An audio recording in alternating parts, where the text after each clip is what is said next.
Russia మరొకసారి Ukraine మీద భారీ దాడికి దిగింది.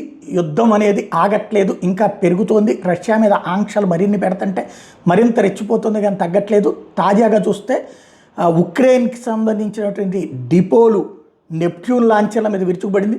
ఉక్రెయిన్ యూనిట్ల మీద భారీ ఎత్తున దాడికి దిగింది. 24 గంటల్లో 1355 మంది చచ్చిపోయారు. డజన్ల కొద్ది వాహనాలు ధ్వంసమైనవి. ఫిరంగి దళం సర్వనాశనమైంది. MLRS పోయింది. EW స్టేషన్లు నాశనం అయిపోయినాయి. రష్యా వైమానిక రక్షణ దళాలు 2 బాంబుల్ని +281 డ్రోన్లని వినియోగించినాయి. అంటే 2 బాంబులు, పెద్ద పెద్ద బాంబులతో పాటుగా 281 డ్రోన్లను వాడినాయి.